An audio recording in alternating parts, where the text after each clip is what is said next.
Vamos às notícias.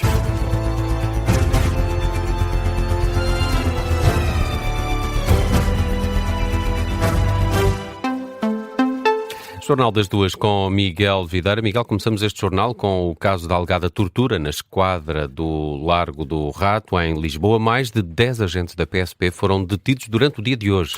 A CNN Portugal avança na última hora que há mais 15 agentes da Polícia de Segurança Pública detidos. O Correio da Manhã refere que são 14.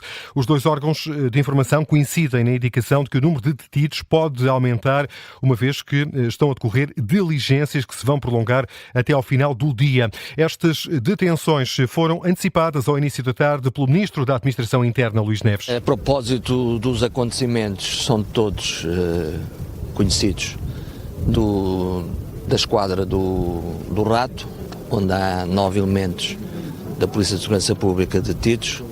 Hoje estão a decorrer novas diligências e poderá haver novas detenções no final do dia, de acordo com o decurso da prova que vier a ser carreada no dia 2. A Luís Neves, esta tarde, ao início da tarde, à margem de um evento da Unidade Especial de Polícia da PSP em Sintra, antecipava esta informação conhecida na última hora de que há mais 10 agentes da PSP detidos no âmbito deste caso de alegadas torturas na esquadra do Largo do Rato, em Lisboa. Esta é a terceira operação policial desde julho do ano passado, relacionada com alegações de tortura e violação por polícias de pessoas detidas por elementos desta esquadra, na maioria toxicodependentes, cidadãos estrangeiros e pessoas sem abrigo.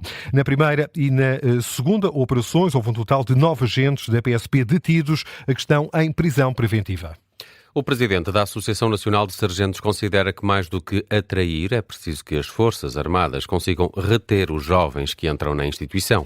Reage desta forma João Mata à recomendação de PSD e CDS para que seja criado um programa com a duração de 3 semanas que prevê o pagamento de um valor de mais de 400 euros e carta de condução gratuita para os jovens que decidam participar neste programa que visa aproximar os jovens das Forças Armadas. O presidente da Associação Nacional de Sargentos, João Mata, sugere que o problema está mais centrado na retenção de militares. Não julgo que seja uma forma de atrair jovens para o serviço militar. Portanto, há um conjunto de fatores que conflituam com a capacidade de retenção das Forças Armadas e julgo que deve ser por aí que devemos pegar nos fatores prioritários a ter em conta.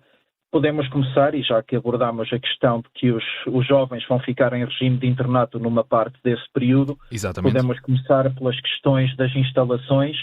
Na grande maioria dos casos da realidade atual das Forças Armadas não estão nas melhores condições. O jornalista Ricardo Lopes falou também com o presidente da Associação dos Oficiais das Forças Armadas, Carlos Rodrigues Marques. Duvida do sucesso desta proposta? Isto é uma medida que seguramente não terá os efeitos que são pretendidos. A dificuldade de recrutamento impõe-se porque isto também passa, e nós temos vindo a dar essa indicação, fundamentalmente pela garantia das condições adequadas para o exercício da profissão militar. Portanto, isto envolve vários aspectos. Tem a ver com as condições de habitabilidade, de alojamento, o fardamento, a alimentação, o apoio sanitário. As reservas manifestadas pelos representantes da Associação dos Oficiais das Forças Armadas e da Associação Nacional de Sargentos relativamente a esta proposta da AD, das bancadas parlamentares de PSD e CDS, para que seja criado um programa que visa, acima de tudo, a promover a atratividade das Forças Armadas junto aos mais jovens. O presidente da Câmara da Maia não quer avançar com a gratuitidade dos transportes públicos para já. Por outro lado, o presidente de Gondomar queixa-se da falta de capacidade orçamental para o fazer. Sim, reações à medida aprovada ontem à noite pela Assembleia Municipal do Porto, que decidiu avançar com a gratuitidade dos transportes públicos. Há a expectativa que esta medida possa entrar em vigor no início do próximo ano, pese embora o presidente da autarquia, Pedro Duarte, manifeste o desejo de que seja antecipada que possa entrar em vigor já no verão. Só vão beneficiar das viagens gratuitas em transportes públicos os municípios do concelho portuense. A medida vai custar cerca de 20 milhões de euros por ano. O Presidente da Câmara da Maia não defende a adoção desta medida, pelo menos para já. Diz que o tema deve ser discutido com o Governo depois de um estudo que deve abarcar toda a área metropolitana do Porto. Eu acho que o Estado Central que deve assumir uma cota-parte substancial desse tema. O Estado Central deve ter isso em devida conta e é isso que nós queremos também. Estudar, fazer esse estudo para que com elementos objetivos possamos falar com o Governo e apresentar-lhe a nossa visão para o problema. Dinheiro não é um problema para esta autarquia da área metropolitana do Porto. O mesmo não pode dizer o autarca de Gondomar, entrevistado pela jornalista Teresa Freire. Luís Filipe Araújo diz que o município não tem capacidade financeira para suportar um custo desta ordem de grandeza, 20 milhões de euros. Enquanto o Porto tem uma folga orçamental e tem proveitos que são proveitos da ordem das dezenas de milhares de euros, não é o caso de Gondomar. Neste momento seria absolutamente impossível, com o orçamento de Gondomar, encontrar 20 milhões de euros por ano, que são os primeiros valores que são apontados para a medida. Isso é absolutamente impossível, não é uma questão de vontade política. Eu queria muito que isso fosse possível, mas isso é totalmente inviável face aos proveitos e ao orçamento que o município de Gondomar tem todos os anos, que é incomparavelmente inferior ao orçamento do Porto. Luís Filipe Araújo entrava que este município da área metropolitana do Porto, a Câmara de Gondomar, possa seguir o exemplo da autarquia da Invicta. A Assembleia Municipal do Porto aprovou ontem à noite a gratuitidade dos transportes públicos. A Organização Mundial de Saúde admite um cenário de transmissão do hantavírus entre as pessoas que estão a bordo do cruzeiro que está de quarentena em Cabo Verde. É uma situação que já provocou 3 mortes. A transmissão do vírus entre humanos é considerada rara, mas a hipótese ganha força pelo facto de não terem sido encontrados ratos a bordo, fator principal de transmissão deste vírus, através de fezes, urina e saliva dos ratos. Ora, é isso que explica Maria Van Kerkhove, diretora da área de prevenção de epidemias e pandemias da Organização Mundial de Saúde. Nós acreditamos que pode de facto haver alguma transmissão entre humanos a acontecer entre os contactos mais próximos, o marido e a mulher, pessoas que compartilham cabines, por exemplo. Então, novamente, a nossa assunção é de que isso tenha acontecido e é por isso que estamos a articular-nos com o barco para ter certeza de que qualquer pessoa que esteja com sintomas e qualquer pessoa que esteja a tratar dos doentes está a usar equipamentos de proteção, mas, mais uma vez, tipicamente o hantavírus não se transmite desta forma, é mesmo uma infecção de pássaros. A responsável pela Organização Mundial de Saúde diz também que a hipótese mais provável é que a infecção tenha acontecido ainda fora do navio de cruzeiro.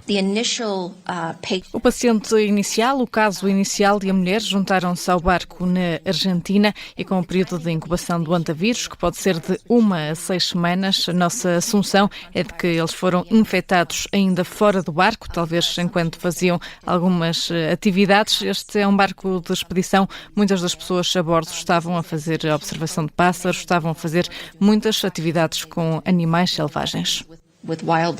Até agora foram identificados 7 casos, 2 oficialmente confirmados em laboratório e 5 casos suspeitos. Entretanto, a OMS adianta que está a coordenar-se com as autoridades espanholas, tendo em vista a possibilidade do navio poder atracar nas Ilhas Canárias, uma decisão que ainda está a ser avaliada pelo Ministério da Saúde de Espanha.